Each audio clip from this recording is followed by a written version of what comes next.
Oi pessoal, tudo bom com vocês? Sejam bem-vindos ao nosso canal. Você deve ter visto que ultimamente eu tenho postado algumas aulas, alguns conteúdos e dicas voltados exclusivamente para a FUVEST, para as questões de literatura do vestibular da FUVEST e para os autores que a FUVEST exigiu aí dos candidatos para ingresso ano que vem.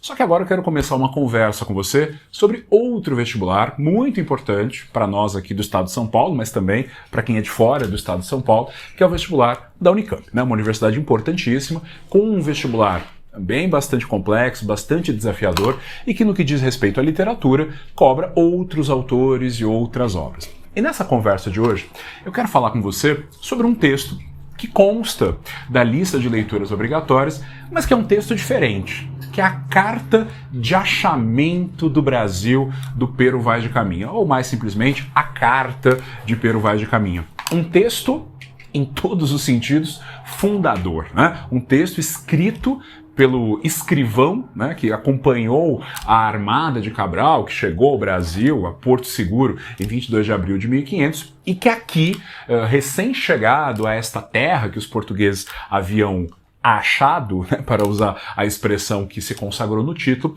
ele escreve então uma visão inaugural, uma primeira visão, um primeiro olhar do europeu sobre esta terra que será então a partir dali colonizada. É um texto interessante, é um texto que permite conexões não só com a literatura, mas também com a história brasileira, e este é um dos textos que a Unicamp está cobrando e é um texto sobre o qual a gente vai conversar aqui. Primeiro que eu quero estimular você a ler. Não é um texto longo, é um texto fácil de achar, é um texto que não vai ocupar ali mais do que uma hora e meia de leitura, e eu acho que, embora a gente possa fazer, e vamos fazer, uma série de críticas a todos os pressupostos que sustentam esse texto de 1500, eu acho que todos os brasileiros deveriam ler essa carta. Afinal de contas, não só é um documento importante da nossa história, alguém já disse certa vez que era a certidão de nascimento do Brasil, então nós como brasileiros temos que nos reportar esse texto, mas também pela qualidade literária. Eu acho que talvez a primeira discussão que a gente vai ter que ter aqui é justamente essa. É literatura? Não é literatura? É uma carta? É um texto informativo? É um texto enviado para o rei com o objetivo de explicar a ele, de escrever a ele o novo território, obviamente não apenas para deleite do rei, mas com um objetivo mercantil, comercial, afinal, um dos tópicos que o Caminha percorre na sua carta é justamente as formas, as possibilidades de exploração comercial do território. Claro que ela tem uma função informativa, claro que ela tem uma função pragmática. O Caminha não escreveu essa carta, digamos assim, com um objetivo literário. Ele não escreveu essa carta para ser lido por um público, embora ele escreva muito bem.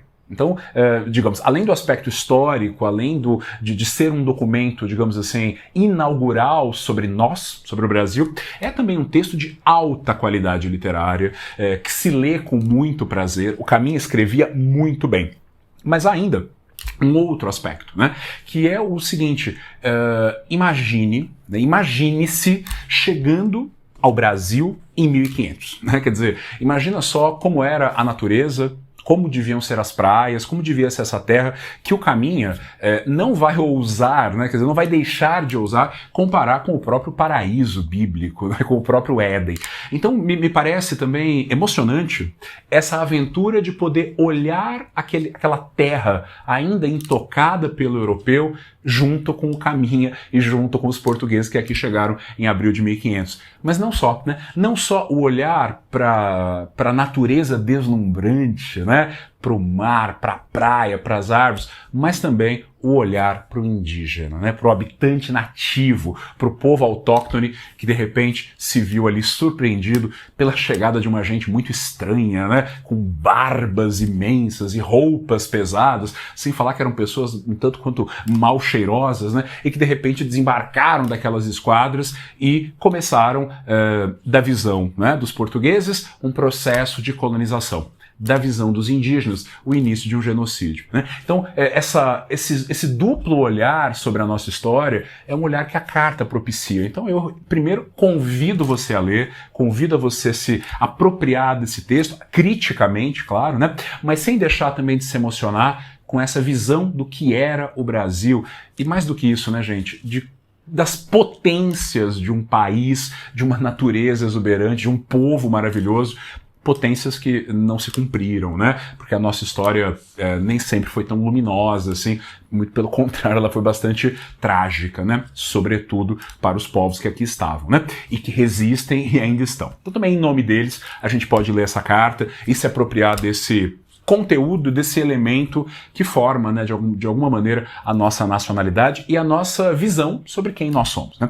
Agora, é preciso que a gente lembre o seguinte: esta carta, este documento, né, escrito pelo Pero Vaz de Caminha e assinado em 1º de maio de 1500, afinal, a esquadra de Cabral ficou aqui durante apenas 9 dias, né, e durante esses 9 dias o Caminha vai registrando aquilo que ele vê, aquilo que ele acontece. É preciso lembrar que esta carta faz parte do que nós chamamos aqui no Brasil de período quinhentista.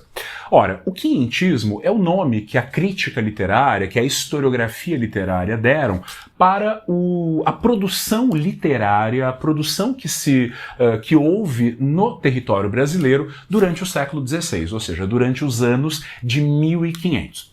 E o que foi o quinhentismo? Foi um período em que, evidentemente, por razões óbvias, não foi possível detectar, né, no território brasileiro, então, numa colonização ainda muito incipiente, até porque você sabe que o Pedro Álvares Cabral chegou aqui em 1500, caminho ali a tiracolo, mas a colonização portuguesa, ou seja, uma presença, uma ocupação ostensiva, demoraria ainda pelo menos 3 décadas para se iniciar, né? Na verdade, os portugueses só tomaram conta do território de verdade, enfim, começaram a dividir o território e a colocar gente para mandar, para comandar, após as inúmeras ameaças dos franceses, né, que também estavam de olho aqui no território brasileiro. Então, de fato, não só a colonização, como, digamos, uma presença mais estruturada da corte, da coroa portuguesa no Brasil ainda demorou para acontecer, como nós não tínhamos, durante o século XVI, até 1599 e ainda adiante,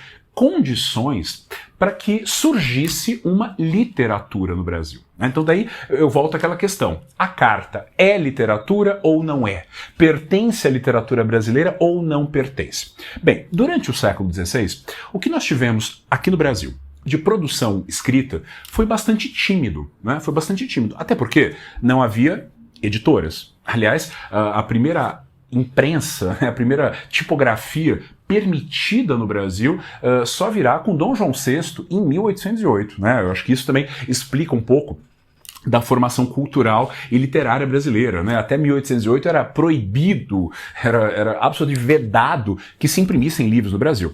Muito menos no século XVI. Não havia universidades, diferentemente, por exemplo, da América Espanhola, né, onde se abriram universidades já no século XVI, aqui no território que era de Portugal, não havia universidades, não havia editoras, quer dizer, as pessoas estavam aqui de passagem, né, muitas não se enraizavam nesse solo, então, de fato, não havia condições para florescer uma literatura nos primeiros 100 anos da nossa história. Óbvio que a história do Brasil não começou em 1500, né? Os indígenas já estavam aqui há muito tempo, mas digamos que a partir da invasão portuguesa ou do achamento, os primeiros 100 anos, de fato, foram tímidos no que diz respeito à produção literária ou cultural. E o que a gente acha, digamos assim, o que a gente vê no quinhentismo? Basicamente, 2 vertentes. A primeira delas é a literatura de informação.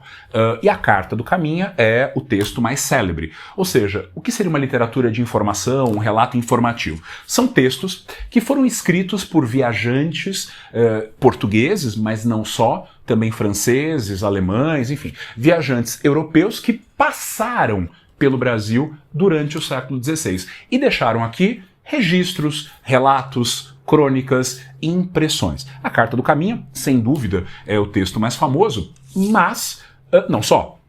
Eu posso falar, por exemplo, o nome do Pero de Magalhães Gândavo, que esteve no Brasil, deixou também um texto sobre, né, o que era o Brasil no século XVI, um francês como o Jean Delery, ou um alemão, este muito famoso, que esteve no Brasil 2 vezes, e na segunda vez em que ele esteve, ele quase morreu. Quase morreu comido pelos indígenas Tupinambá, aqui da região de Ubatuba, no litoral norte de São Paulo. Ele foi aprisionado pelos Tupinambá, ele foi confundido, na verdade, com um português, embora ele fosse alemão, mas eram todos brancos, né? Então o indígena o confundiu com um português, os Tupinambá eram aliados aos franceses, né? E o confundiram com o inimigo. Ele foi preso, evidentemente ele tentou falar alguma coisa, ninguém entendeu, e ele quase foi vítima de um ritual antropófago, e você sabe que antropofagia é o nome para o canibalismo ritual dos indígenas brasileiros, né? Então ele presenciou um ritual de antropofágico, pensando que ele seria a próxima vítima, mas ele conseguiu escapar. Ele se chamava Hanstaden. E o Hanstaden, quando volta à Europa, né, ele consegue embarcar num navio que está zarpando, ele consegue uma carona, ele implora, ele é levado de volta para a Europa, e chegando lá, ele escreve um livrinho que tinha um título imenso, hoje em dia o título é um pouco mais resumido, Duas Viagens ao Brasil, na qual ele relata com riqueza de detalhes. Aliás, esse é um livro, com o perdão do trocadilho, delicioso, todo mundo tinha que ler, em que ele relata o que era o canibalismo ritual dos indígenas do Tupinambá, né? Então, o Hanstaden, o Jean Delery, o Gândavo, o Gabriel Mendes de Souza e o Caminha representam esse veio de uma literatura informativa, portanto, uma literatura com objetivos bastante pragmáticos, né? Informar para os europeus o que era este novo mundo, né? Este novo mundo completamente desconhecido, com outra natureza, outra paisagem, outro clima, mas principalmente uma outra humanidade. Daqui a pouco vamos falar disso. Mas ao mesmo tempo que você tem essas cartas, crônicas e relatos quinhentistas, que eu estou chamando aqui de literatura de informação ou literatura informativa, nós tivemos também a literatura de formação. Por que formação? Eu estou me referindo aqui aos textos, geralmente poemas, peças teatrais, autos, escritos pelos padres jesuítas, ou seja, pelos padres da Companhia de Jesus, que vieram ao Brasil com a finalidade de catequizar os povos originários, né? Você deve lembrar que durante o século XVI viveu-se na Europa uma crise religiosa aberta pelo processo da reforma, né, das reformas protestantes, né? Então, neste momento, a Igreja Católica se via ameaçada, perdendo seus fiéis, né? Pela primeira vez, essa instituição tão poderosa tremeu na base, e na medida em que na Europa se perdiam fiéis que iam sendo, né, absorvidos pelas novas igrejas, calvinista, luterana, anglicana, a Companhia de Jesus era o braço da Igreja Católica que vinha, por exemplo, aqui para a América para catequizar, ou seja, para converter o indígena. E essa conversão se dava também por meio de textos literários, de poemas, de autos. Entre os seus criadores, né, o padre jesuíta mais famoso e aquele que tem uma produção literária mais consistente era o padre José de Anchieta, né? Então a Carta do Caminha se situa nesse período inicial da literatura brasileira, que nós chamamos de quinhentismo, e que tem essas peculiaridades. Só que a pergunta persiste, né? Se o Caminha não se identificava com esse território, afinal ele passou aqui apenas 9 dias. Depois, ele seguiu viagem com o Pedro Álvares Cabral para as Índias, né, para a Índia, e lá ele foi morto. Então ele morreu pouquíssimo tempo depois. Na verdade, o Pero Vaz de Caminha, quando esteve no Brasil, ele já era bastante velho para os padrões do século XVI. Ele tinha já mais de 50 anos, era um homem entrado em anos, né? Ele já esteve aqui bastante velho. E quando os portugueses chegam à Índia, algum tempo depois, há uma luta mesmo, né? Uma resistência das pessoas que já estavam ocupando aquele território. Os portugueses, alguns nem conseguem descer da embarcação, tamanha violência da reação, e nesse confronto que ocorreu lá na Índia, o Caminha morreu. Então ele veio a morrer pouco tempo depois, né? Ou seja, o Caminha, em nenhuma medida a gente pode dizer que ele seja brasileiro, né? Nem havia Brasil. Isso seria um tremendo anacronismo. Será que essa carta nos pertence? Né? Quer dizer, ela é pertencente à literatura brasileira? Eu acho que a gente pode pensar em outros termos. Eu acho que não se trata de uma literatura brasileira, ou seja, não se trata de literatura do Brasil. Aliás, não sei nem se trata de literatura, afinal, a carta não foi escrita com esse objetivo, apesar da sua qualidade estilística e literária. Talvez não seja a literatura do Brasil, mas é uma literatura sobre o Brasil, né? Aqui eu acho que a questão está nas preposições. Não é uma literatura nossa, não é uma literatura do Brasil, mas é uma literatura sobre nós. E se ela é sobre nós, ela nos interessa. E como eu vou te mostrar daqui a pouco, muitos escritores brasileiros, sobretudo a partir do século XIX, aproveitaram a Carta do Caminha, reciclaram a Carta do Caminha, dialogaram com ela, ou seja, ela se tornou um ponto incontornável da literatura brasileira do século XIX em diante, sobretudo no romantismo e no modernismo. Então é uma literatura sobre o Brasil, portanto ela nos interessa. O professor Antônio Cândido, que foi professor de literatura na USP durante muitos anos, ele também tentou resolver essa questão.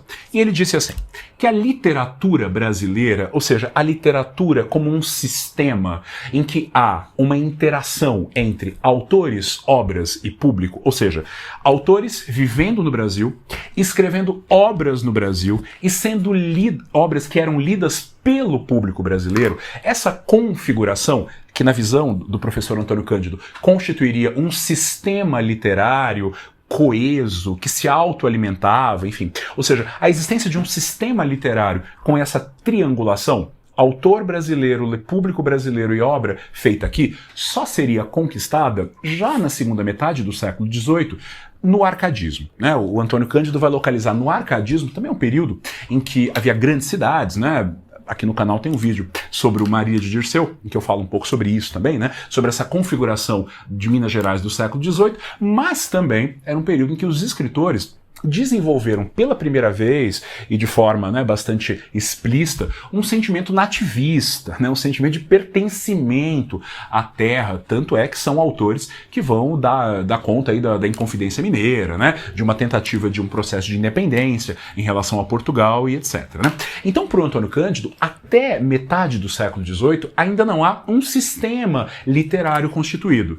Porém, há textos, né? Há textos sendo escritos. A Carta do Caminha foi escrita lá no mês de maio de 1500. Então o Antônio Cândido vai dizer que esses textos que foram escritos até meados do século XVIII ainda não constituem a literatura brasileira porque não formam um sistema integrado, mas são manifestações literárias, ou seja, são manifestações da literatura esparsas, uma aqui, outra ali, separadas no tempo, mas ainda não constituíram uma literatura brasileira. E a Carta do Caminha exemplifica isso muito bem, né? Porque ela foi escrita em 1500, mas ela não foi lida aqui no Brasil em 1500, até porque o destinatário dessa carta era o rei Dom Manuel, que estava lá em Portugal. O rei Dom Manuel ficou conhecido em Portugal como Rei Dom Manuel o Venturoso, ou seja, o sortudo. Até porque foi no reinado dele que se deram grandes conquistas da história portuguesa. Por exemplo, a chegada ao Brasil, né? Então o seu reinado foi um reinado de muita prosperidade e de muitas conquistas. Por isso ele era venturoso. Ele é o destinatário da carta. Ele recebeu essa carta, até porque em 1500, embora Pedro Álvares Cabral e o Caminha tenham seguido para a Índia, uma embarcação partiu para Portugal, levando essa carta, que é uma carta longa, né? Tem várias páginas e tal. O rei de Portugal leu esta carta. E a carta era para ele, e a carta trazia informações que o interessavam. Mas o que é que o rei de Portugal fez assim que terminou de ler a carta? Vocês acham que ele leu para todo mundo? Que ele publicou a carta? Claro que não. Ele mandou arquivar na Torre do Tombo. Tombo não é porque caiu, né? Tombo tem o sentido de tombamento, né? De preservação de um acervo, né? Então a Torre do Tombo era o arquivo de Portugal, era o tombamento dos textos. E ele mandou guardar. Por que ele mandou guardar? Porque ele sabia que aquela carta trazia informações que poderiam ser muito interessantes, por exemplo, para os espanhóis, para os franceses, até porque uma boa parte da carta fala sobre a viagem, né? Ou seja, sobre o percurso de navegação até a chegada ao Brasil. Um território que, como você sabe, depois os franceses vão tentar invadir, né? Os espanhóis estavam sempre ali de olho, né? Então o rei entendeu que aquela carta não poderia cair na mão de mais ninguém, que aquele conteúdo, sobretudo o percurso até o Brasil e, obviamente, a descrição da terra, poderia atrair invasores, né? Então ele mandou arquivar, ele botou a carta lá no arquivo. E acreditem ou não, essa carta só reapareceu no século XVIII.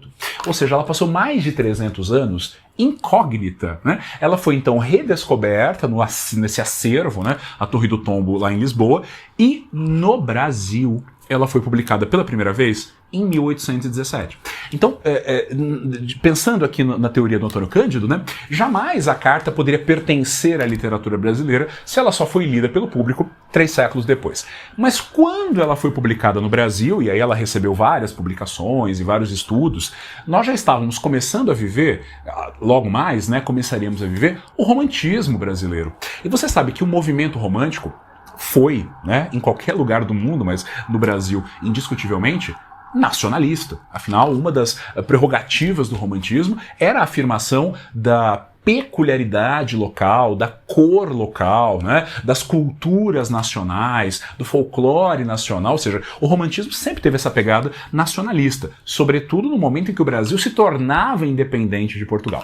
E aí essa carta, gente, caiu assim como uma luva para os românticos que queriam criar um Brasil idealizado, né, queriam exaltar a natureza e, sobretudo, exaltar o indígena como o nosso ancestral, ou seja, como aquela espécie assim de reserva moral, né, a beleza do indígena, o heroísmo do indígena, a pureza do indígena, um pouco filtrada pelas teorias do iluminismo, né, pelas teorias do Rousseau. Aí a Carta do Caminha caiu como uma luva no colo dos românticos, né? Ela veio em boa hora, mas ela só foi realmente descoberta por nós lá no século XIX. Agora, pegando essa carta, então, toda essa primeira reflexão aqui é para você entender o lugar dessa carta na literatura brasileira e na cultura brasileira, né?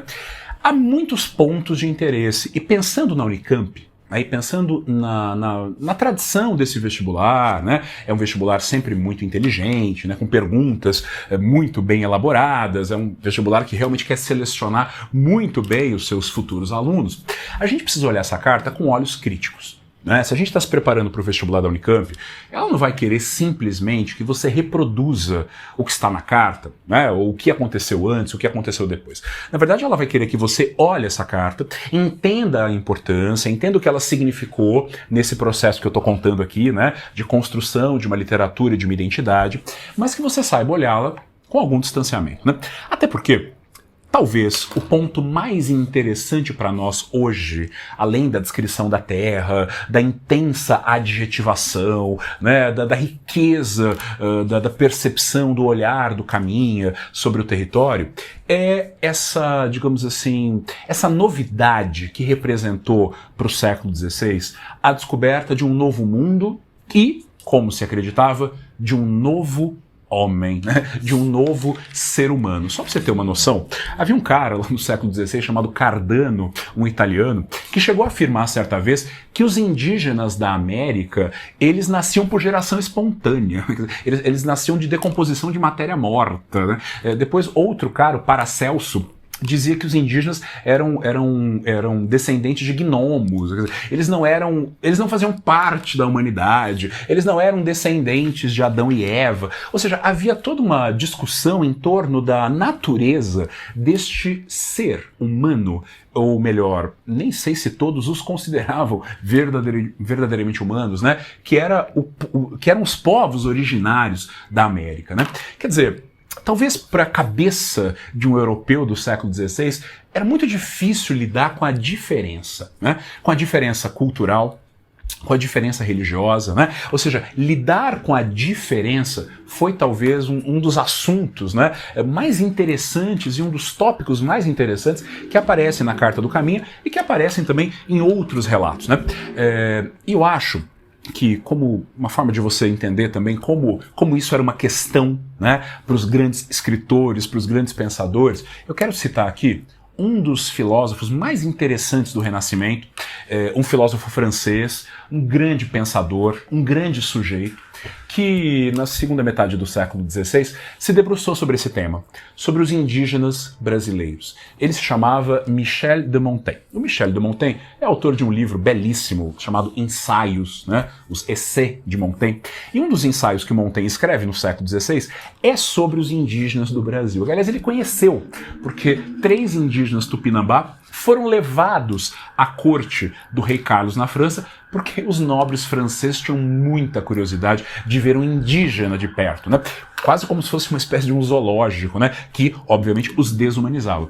E o Montaigne não esteve na presença de um indígena, mas um amigo do Montaigne viu os Tupinambá na corte francesa e até fez algumas perguntas. O indígena fez algumas perguntas, né, ao francês, tentando entender o que era a sociedade de corte, o que era uma sociedade absolutista do século XVI, né? E o Montaigne escreve um texto que eu acabei de citar para você, chamado Dos Canibais, no qual o Montaigne lança talvez uma das reflexões mais interessantes dessa época sobre o que seria esse outro, né? O indígena, esse outro do europeu. Europeu, que, diga-se de passagem, se considerava o suprassumo da civilização, né? Basta lembrar que durante todo esse período expansionista, né, esse período das grandes navegações, a Carta do Caminha não nos deixa mentir.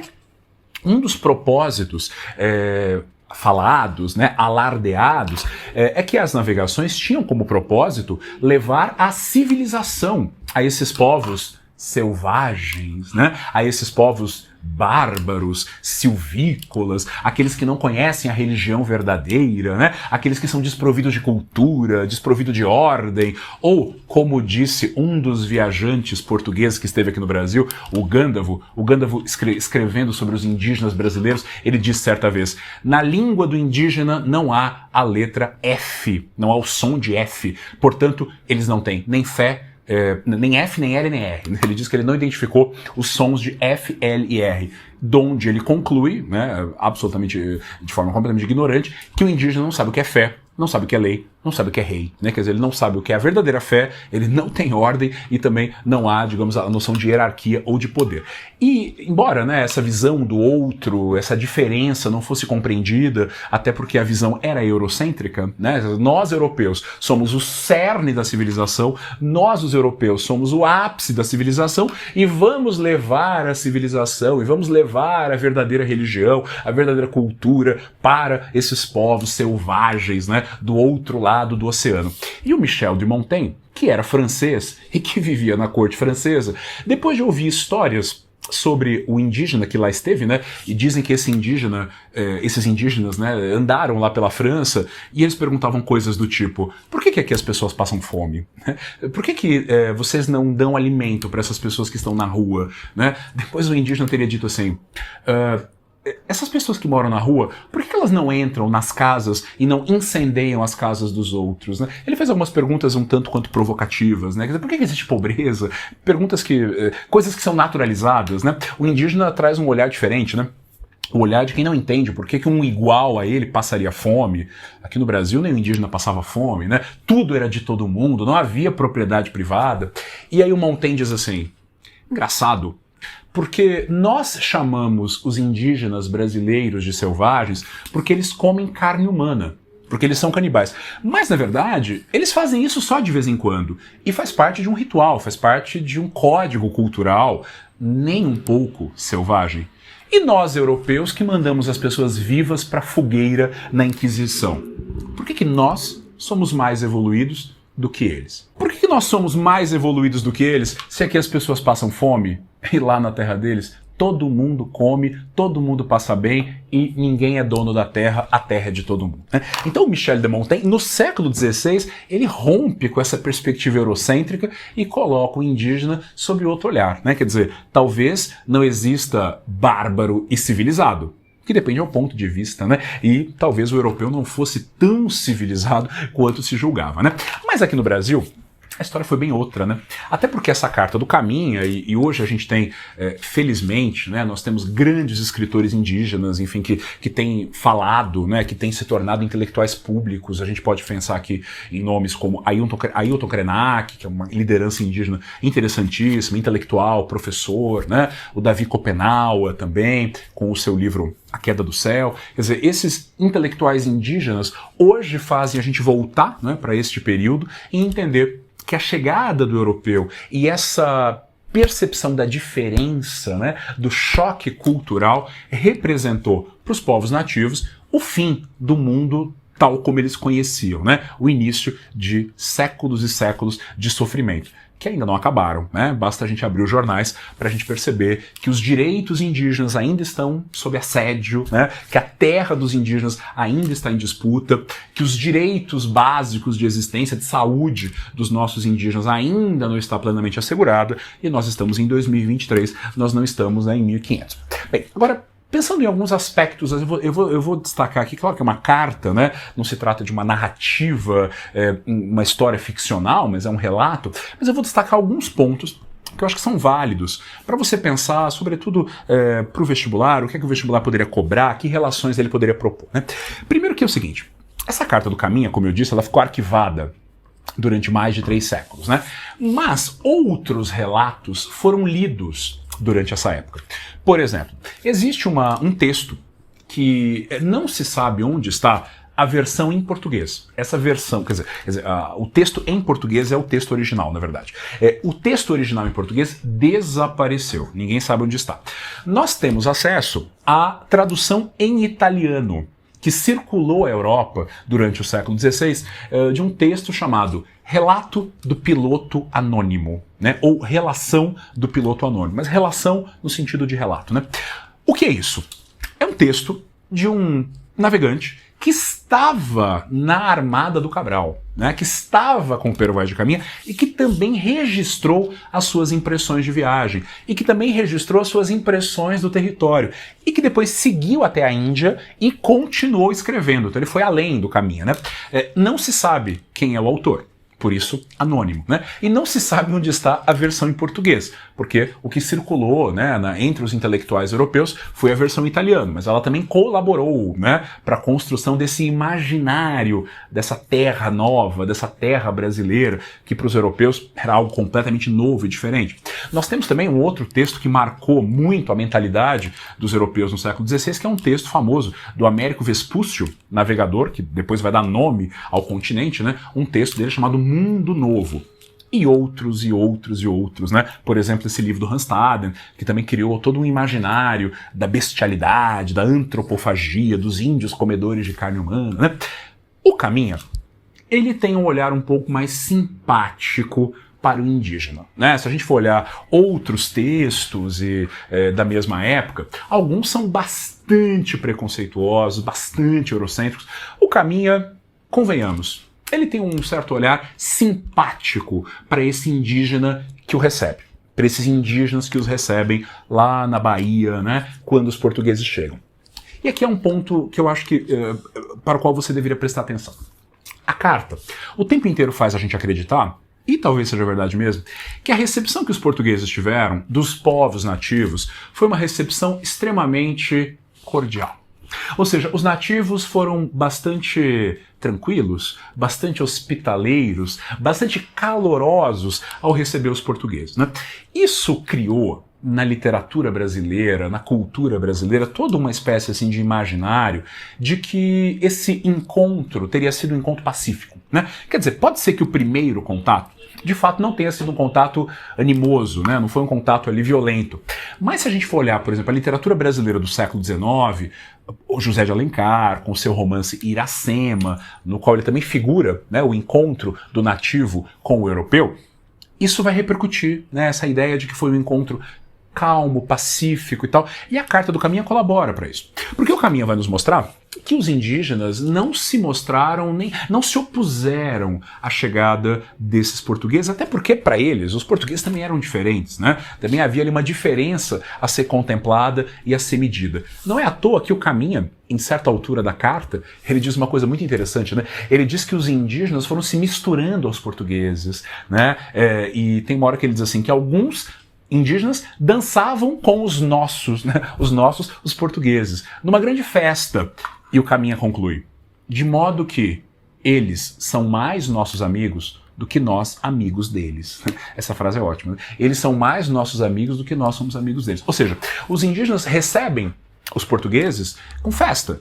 Os indígenas, por exemplo, recebem, né, os presentes, os presentinhos, o escambo que os portugueses dão, contas, colares, espelhos, né, e recebem aqueles objetos que para os portugueses não têm muito valor, mas para os indígenas parecem dádivas, né, importantíssimas. Ou seja, há o tempo inteiro um descompasso evidente entre a maneira como o indígena recebe o português e a maneira como o português, né, olha para o indígena. Em vários momentos fica claro, não só o projeto salvacionista, ou seja, o projeto de conversão, de cristianização, não é à toa que no final da carta o Caminha diz assim ao rei: a melhor semente que Vossa Alteza nesta terra poderá lançar será salvar esta gente. Ele diz assim, salvar esta gente. Claro que salvar essa gente, existe aí um propósito obviamente salvacionista, queria dizer convertê-los, né?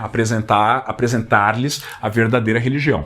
Só que quando eu leio a carta, eu acho que se você leu, você vai pensar da mesma forma, salvar do quê? Se eles viviam bem, o Caminha vai levar muitos parágrafos descrevendo o modo de vida do nativo. Que, aliás, você deve ter percebido que aqui durante a aula eu estou me referindo a ele como indígena, né? E não como índio. E isso faz diferença, né? Acho também importante que você pense sobre isso, né? Porque a palavra indígena é a palavra mais correta, é a palavra que nós devemos usar, é uma das palavras, né, que nós devemos usar ao nos referir aos povos originários do Brasil, embora também povos originários seja uma excelente expressão. E por que a gente deve evitar a expressão índio? Né? Não é simplesmente por ser uma expressão, digamos assim, politicamente incorreta, mas ela é incorreta em todos os sentidos, né? Porque a palavra índio remete, na verdade, a um equívoco. Quando Cristóvão Colombo chegou lá em Guanahã, em 1492, ele acreditou que teria chegado às Índias, né? Embora tivesse chegado à América Central. E ele chamou os habitantes que ele encontrou de índios, né? Como a dizer, indianos, alguma coisa assim. Ou seja, essa palavra guarda em si um equívoco histórico. Não era Índia, era América. Logo, eles não são índios, né? Mas a palavra pegou. E essa palavra não só pegou, como ela também veio carregando, ao longo de tantos séculos, um sentido bastante depreciativo, uma série de estereótipos, né, que foram se colando a essa palavra. Por exemplo, a ideia de que todo índio é igual, né, que índio é tudo igual, e não é bem assim. Nós sabemos que existem várias etnias, vários povos, várias línguas, uma imensa e incrível diversidade cultural dentro do nosso território. Quer dizer, a palavra índio, ela virou uma espécie de amálgama, né, que reunia povos diferentes, etnias diferentes, e com um sentido que, de certa medida, em certa medida, não só errôneo, né, falso, mas também pejorativo. Enquanto a palavra indígena, não, né? Se você olhar no dicionário, indígena significa, literalmente, aquele que é originário de um território, né? Aquele que é de dentro de um território, ou seja, aquele que pertence ao território. E nessa medida, então, a palavra indígena é aquela palavra correta, né? A palavra que a gente deve usar e tem um sentido neutro, né? E não toda essa carga aí erroneamente, né? Historicamente errônea do outro termo, que é o termo índio. Agora, lendo a carta, nós percebemos também, quer dizer, que esse mito do encontro pacífico do indígena tolerante, né, que recebe o português assim com acolhimento, que até ajuda o português a carregar madeira, pau-brasil. Há um momento, né, em que os portugueses vão fazer a primeira missa. Aliás, queria remeter você aqui também para contrapor ao texto uma imagem, né? Para a gente pensar por imagens também, aquele famoso quadro do Vitor Meirelles, Primeira Missa no Brasil, que é um quadro já do século XIX, ou seja, já do período romântico brasileiro, um quadro que você já deve ter visto, né? Muito famoso, em que nós temos uma representação do que teria sido esta primeira missa comandada pelo Frei Henrique, né, logo uma semana depois da Páscoa, né, uma missa em que nós temos no centro do quadro, no ponto de maior iluminação, a cruz, e também ela está mais alta, né, e abaixo da cruz os religiosos, né, que estão conduzindo o ritual, depois um pouquinho mais afastados os portugueses, e na periferia do quadro, onde há menos luz, os indígenas, né, que olham aquele estranho ritual, alguns com desconfiança, outros com indiferença, alguns com curiosidade. Mas esse é um quadro interessante também, né, porque ele projeta uma visão semelhante à do Caminha, né, a cruz unindo povos diferentes, né? A religião argamassando um povo, né? Feito desses encontros aí que a colonização promoveu, mas um encontro pacífico, né? Afinal, esse é um quadro em que não há qualquer sinal de violência, pelo contrário, né? De aceitação, de conversão, mas a cruz está ali no alto, iluminada, unindo, né? Unindo todos em prol da construção de um país. É claro que esse quadro não fala de genocídio, né? Não fala das inúmeras doenças que os portugueses trouxeram, para as quais os indígenas não tinham resistência biológica, foram morrendo, não fala de escravização. Então, obviamente, é um quadro que, de par com este texto, cria um estereótipo, né, do que teria sido a colonização, muito mais adoçada e muito mais açucarada do que ela foi. Agora, além da descrição da vida do indígena, dos seus corpos saudáveis e brilhantes, da sua alimentação, do fato de que o indígena não planta, ele não planta, ele não cria animais, né? Ou seja, ele não tem uma prática da agricultura, ele só colhe o que a natureza dá, é só esticar a mão e pegar, eles trabalham pouquíssimo, eles descansam muito. E o Caminha ainda vem dizer: precisamos salvar esta gente. Ora, eles estavam salvos já, né? Eles estavam tão salvos que em muitos momentos o Caminha vai se referir à nudez dos indígenas. E aí nós entramos num capítulo particularmente interessante, né? Os portugueses usavam muitas roupas, né? Roupas pesadíssimas, cobriam todas as partes do corpo, até porque eles estavam acabando de sair da Idade Média, né? E desde o Velho Testamento bíblico, você deve se lembrar, né? Quando Deus expulsa Adão e Eva do paraíso, depois de cometido o pecado original, pelo qual nós, né, humanidade, teríamos que pagar para sempre, a primeira coisa que Deus faz é vestir Adão e Eva, cobrindo-lhes, sobretudo, as suas partes pudendas, né, os seus órgãos sexuais. E desde então, mostrar os órgãos sexuais em público sempre se mostrou como uma coisa, né, pecaminosa, feia, vergonhosa. Enquanto os indígenas andavam nus, com as suas vergonhas de fora, né, esse é o termo que o Caminha usa, né. Só que o Caminha vai nos mostrar que a nudez do indígena é algo assim tão natural para eles, que até os próprios portugueses olham a nudez das indígenas sem pensar muito no que aquilo significa. Quer dizer, é como se eles próprios passassem a encarar essa nudez como algo habitual, né? E o Caminha diz uma coisa interessante quando ele fala da nudez do indígena, né? Ele diz assim: nem Adão e Eva seriam tão inocentes. Então ele faz um paralelo entre esse homem e essa mulher, puros, porque não vem na nudez qualquer coisa pecaminosa ou erótica, é apenas a maneira de estar no mundo, né? Até porque era muito quente, né? O Caminha vai dizer, é como se eles fossem Adão e Eva. E aí nós temos um dos temas mais interessantes da Carta do Caminha, que é o motivo edênico. Ou seja, essa comparação constante entre o paraíso, que era a natureza brasileira, né? Águas infindas, terra a perder de vista. Então, quer dizer, é paradisíaco. Então é edênico. Lembra o Éden bíblico. E se lembra o Éden, ali nós temos também uma espécie de primeiro homem e de primeira mulher, como Adão e Eva. Tão inocentes e tão puros, porque desconhecem a vergonha, porque desconhecem o pecado, porque desconhecem o mal. Presta atenção a isso, né? Na construção também desse motivo edênico. Mas o que torna essa carta ainda mais interessante são as referências ao choque cultural, né, da visão de mundo do indígena, que não é uma visão mercantil, que não é uma visão capitalista, que não acredita na noção de acúmulo, até porque eles nem trabalhavam, não precisavam acumular nada, porque a natureza lhes dava tudo de que eles precisavam, enquanto a visão do europeu é uma visão mercantil. É uma visão de quem olha a terra procurando ouro, procurando prata. Há um momento na carta em que o Caminha diz: ainda não achamos nem ouro nem prata, mas talvez haja. Ele deixa muito claro o objetivo comercial dessa viagem, né? Encontrar matéria-prima, encontrar alguma coisa de valor. O português olha o mundo com uma visão mercantil. O indígena olha o mundo como um dom, como uma dádiva, né? A ser não acumulado, mas a ser experimentado no aqui e no agora, né? Enquanto o português não, quer acumular para o futuro. E há vários momentos da carta em que esse choque de mentalidades se torna absolutamente brilhante, né? Visível. Como, por exemplo, o momento em que eles estão construindo a cruz que vão erguer, eu remeto você de novo ao quadro, né? Vão erguer a cruz para fazer a primeira missa, e os portugueses estão de olho na cruz, né? Naqueles dois pedaços de madeira que é o símbolo do cristianismo, é o símbolo da sua religião. É como a dizer, essa terra agora vai ser cristã, porque vai ser portuguesa, né? Vai ser fincado no chão. E os indígenas não olham para a cruz. Os indígenas olham para a cabeça dos martelos, que eram de ferro, metal que os indígenas brasileiros não dominavam. Então eles ficam olhando para a cabeça de ferro do martelo. e não para a cruz. Porque a cruz para eles não significa absolutamente nada, né? Então, nós temos ali uma cruz sendo martelada.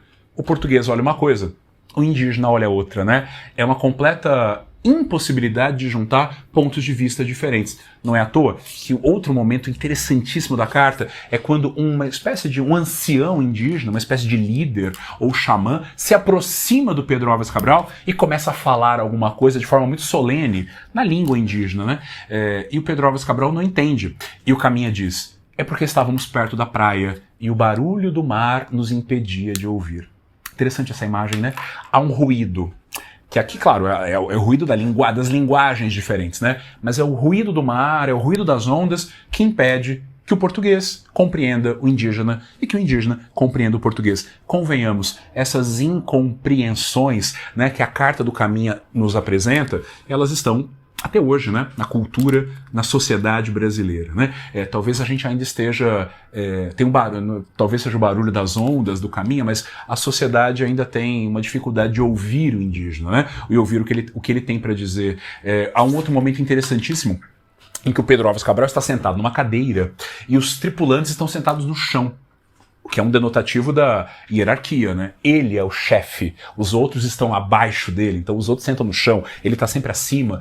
E aí chegam indígenas e os indígenas não cumprimentam o Pedro Álvares Cabral, quer dizer, passam reto por ele, não cumprimentam o chefe. E o Caminha também registra isso, né? Quer dizer, o indígena não percebeu o sentido da hierarquia, não percebeu que existe alguém que é mais importante do que os outros, e esse alguém deveria ser cumprimentado. Esse choque cultural é o que torna essa carta tão interessante, né? E é o que também mostra para nós, de certa maneira, uma espécie de semente do que seria a história brasileira, né? Uma história de incompreensões e ruídos, sobretudo no que diz respeito à questão indígena, né? E só para finalizar, eu falei aqui sobre essa carta sendo apropriada, né, pelo romantismo, eu citei até aqui o exemplo do José de Alencar. Podemos pensar também no modernismo, no escritor, como Mário de Andrade. O Mário de Andrade, em 1928, mais de 400 anos depois, já no contexto da primeira geração modernista, ele vai escrever um romance chamado Macunaíma, que é protagonizado por um indígena. Embora seja um indígena muito interessante, porque ele é um indígena da pele preta, né? Ele é preto e índio ao mesmo tempo, ele é um herói sem nenhum caráter, ou seja, é um herói sem nenhuma característica definida, e ele vive lá no Arariquara, no alto da floresta amazônica, quase já na Venezuela. E por mil motivos, que não dá tempo de eu te contar aqui, ele tem que vir para São Paulo para recuperar um amuleto que ele ganhou da sua mulher amada e que ele perdeu e que ele descobre que foi comprado por um colecionador de artes que mora no Pacaembu, no bairro do Pacaembu em São Paulo. Então ele vem a São Paulo para recuperar a sua muiraquitã, né, o seu amuleto. E ao chegar em São Paulo, ele acha a cidade muito estranha, né? Ele é um indígena que veio do meio do nada, né? Nasceu no fundo do mato virgem. De repente ele chega na cidade mais evoluída do Brasil, na cidade mais industrializada do Brasil, e ele leva um choque. E ele então registra as suas impressões da cidade de São Paulo, e sobretudo do povo de São Paulo, que segundo ele, escreve numa língua e fala numa língua diferente, né? Ele escreve uma carta, a famosa Carta para as Icamiabas, que é o capítulo 9 do livro Macunaíma, né? Quer dizer, é o indígena que chega a São Paulo, o ápice da civilização, e acha tudo muito estranho, e acha os costumes, os comportamentos, né? A vida acelerada, a busca pelo dinheiro, tudo ele acha muito estranho. E ele então resolve escrever uma carta para as indígenas Icamiabas, para as Amazonas, né? lá do norte, contando como é a vida em São Paulo. Você percebeu o que o Mário de Andrade fez? Ele fez uma espécie de paródia da Carta do Caminha, né? Digamos que na carta o europeu olha o indígena, descreve o seu modo de vida a partir de uma série de incompreensões, né? A partir de uma série de choques. Enquanto no romance modernista, em que toda a nossa noção de nacionalismo está sendo revista, repensada, criticada ou até debochada, né, parodiada, nós temos um indígena que se coloca no centro da civilização e percebe também o seu lado ridículo, o seu lado estranho, e registra isso numa carta. E o mais interessante é que o Macunaíma escreve essa carta toda em estilo parnasiano, imitando assim Olavo Bilac, Rui Barbosa, Coelho Neto, o que torna essa carta ainda mais engraçada, porque era o Mário de Andrade debochando do estilo pomposo da literatura brasileira do começo do século XX. É outra carta do caminho, é a carta para as Icamiabas, em que agora o indígena é que fala sobre a cidade europeizada e fala com um choque e um tanto de distanciamento, né? Esse é só um exemplo de como é que essa carta foi sendo aproveitada pela literatura brasileira, e a Unicamp só confirma que esse texto é realmente obrigatório para todo mundo que quer entender a história do Brasil. Então convido vocês a lerem a Carta do Caminha, a fazerem essa viagem junto com ele, e a gente se encontra num outro vídeo, numa outra aula, sobre alguma outra obra literária, cobrada ou não em algum vestibular. Bons estudos, boas leituras, e até a próxima. Tchau, tchau.